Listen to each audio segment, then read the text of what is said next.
Tengo el honor de dirigirme al archiduque de Austria y duque de Borgoña y de Brabante, siendo portadora de los deseos de bienaventuranza de la parte de mis amados padres, los reyes de Castilla y de Aragón, y de manifestar asimismo mi gozo y satisfacción al establecer entre nuestros reinos un lazo de eterna unión, merecedora de la bendición del Papa y de la Iglesia.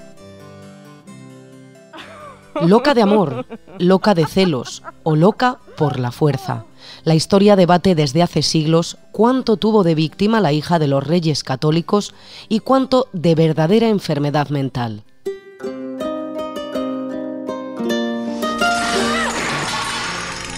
Con razón se murmura que estás loca.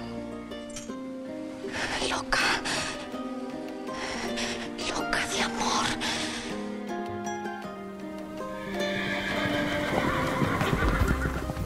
Nacida en Toledo el 6 de noviembre de 1479, Juana de Castilla recibió una educación esmerada, por empeño de su madre Isabel la Católica, que bien sabía lo complicado que era para una mujer progresar en una sociedad dominada por los hombres. Pronto, la infanta destacó en el dominio de las lenguas romances, y en el latín, en interpretación musical y en danza.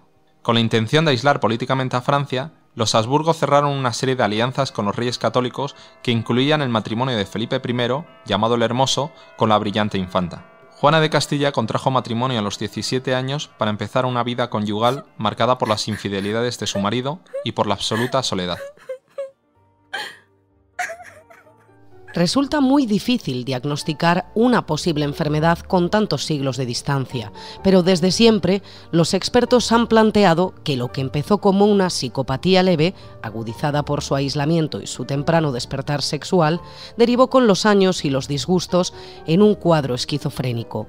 Sus celos hacia las damas flamencas la llevaron a agredir a las mujeres más descaradas y a romper objetos. En esa situación de aislamiento, empezó a olvidarse durante varios meses de pagar a sus servidores y se quedaba con la mirada fija en el vacío de forma recurrente. Su actitud hubiera sido indiferente para España, si no fuera por la cadena de muertes que de pronto la convirtió en reina.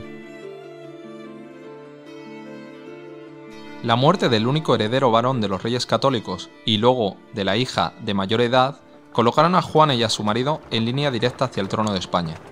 Cuando la hija pródiga volvió a casa, los monarcas pudieron confirmar lo cambiada que estaba su hija. Sin ir más lejos, intentó viajar a Flandes sin equipaje y con ropa de verano en pleno invierno para reunirse con su esposo, que se marchó antes de tiempo. Isabel la Católica acudió a tranquilizar a su hija a la plaza de armas, medio desnuda y entre alaridos. Así lo narra la propia reina. Y aunque le envié a decir que yo venía a posar con ella, rogándola que se volviera a su aposentamiento, no quiso ni dar lugar a que aderezasen el aposento hasta que yo vine y la metí. Entonces ella me habló tan reciamente, de palabras de tanto desacatamiento y tan fuera de lo que una hija debe decir a su madre, que si yo no viera la disposición en que ella estaba, no se la sufriera en ninguna manera. Claro, lo que no entendieron en 1892, no hay que olvidar que el primer estudio sobre la histeria de la mujer lo publica en el año 95 Sigmund Freud. Lo que hay que tener presente es que el marqués de Denia sí que es consciente, no sabe cómo definirlo, pero él ve que esta mujer lo que necesita es disciplina, orden, es decir, lo que necesita un esquizofrénico. Y a él le preocupa sobremanera la dignidad de la reina de Castilla. Y él no quiere exhibirla, él no quiere que ella salga a las calles y que la gente se burle y se mofe de la reina de Castilla, a la cual en efecto podrían tener entonces por loca. Y don Antonio preserva la dignidad hasta donde él sabe hacerlo. Todo lo demás son historietas del romanticismo del siglo XIX o de otras perspectivas de género actuales que no tienen nada que ver con la realidad histórica. Doña Juana no regía, lo reconoce su propia madre Isabel, por cierto, también en el testamento, en donde hay un renglón interlineado en el testamento de Isabel la Católica, dolorosísimo para el alma de cualquier persona que tenga sensibilidad. Si doña Juana no pudiera regir, y añade interlineadamente o no pudiere, ¿verdad? Porque ya Isabel ve que su hija no puede regir correctamente y por lo tanto no puede gobernar.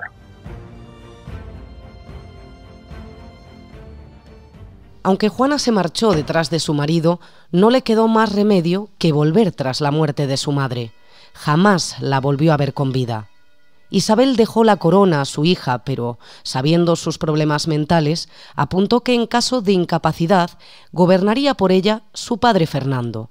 Felipe el Hermoso, definido por muchos como un torturador psicológico, no se mostró para nada de acuerdo e inició una guerra contra el aragonés.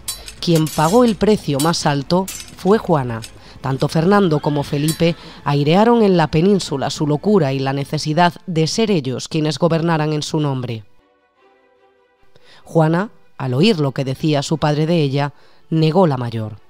Me juzgan que tengo falta de seso, y por ser cosa de tal calidad y maliciosamente dicha, hablad con el rey, mi padre, de parte mía, porque los que eso publican no solo lo hacen contra mí, sino también contra su alteza, porque no falta quien diga que le place de ello a causa de gobernar nuestros reinos, lo cual no creo, siendo su alteza rey tan grande y tan católico, y yo su hija tan obediente.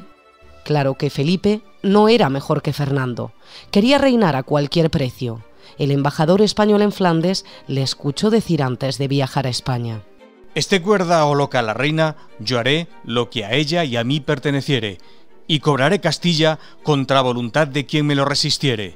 Don Felipe de Austria, alias Felipe el Hermoso, era un perfecto maltratador.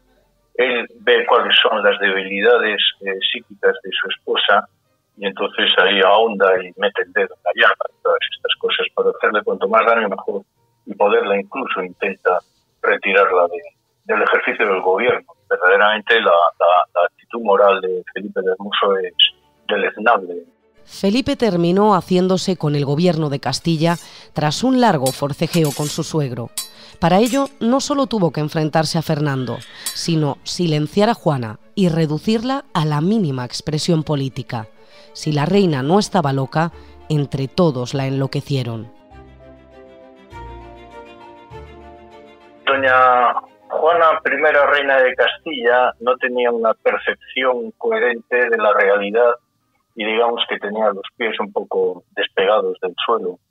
Pero vamos, cualquier otra interpretación de estas que se hacen ahora, de que si era perseguida por los hombres y cosas por el estilo, a mí me parece que no tiene mucho sentido, porque su madre, Isabel I, la reina católica, fue reina de Castilla y dominó bastante a Fernando, por cierto. Es decir, las mujeres entonces podían ser reinas perfectamente sin tener por qué aguantar los envites de los hombres, que yo creo que estos son los prejuicios del siglo XX y del siglo XX.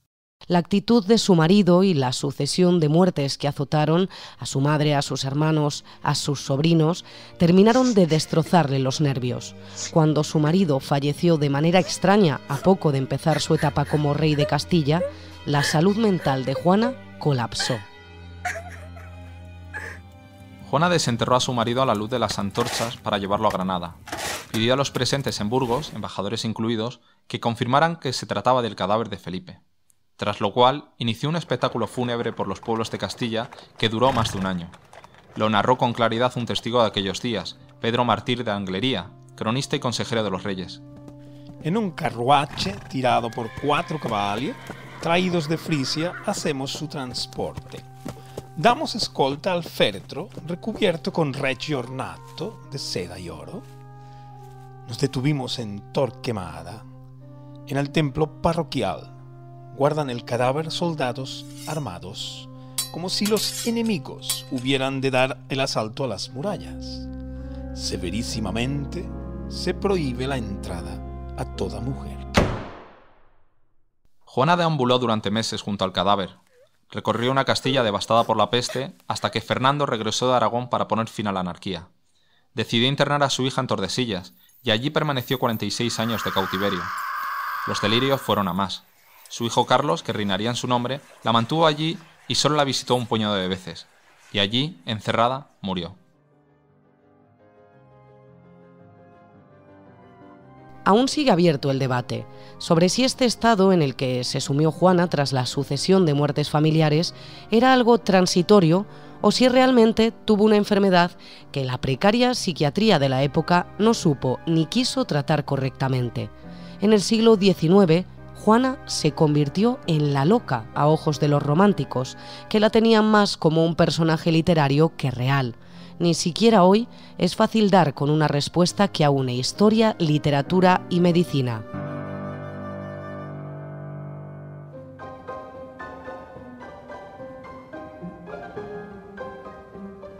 La respuesta al misterio histórico, ¿estaba loca Juana de Castilla? Es un podcast de ABC, con guión de César Cervera, locución de Andrea Carrasco, César Cervera, Jesús García Calero, Pachi Vergara, Carolina Mínguez y Laura Odene. Montaje de Patricia Antón y la colaboración de Alfredo Alvar, historiador e investigador del CSIC.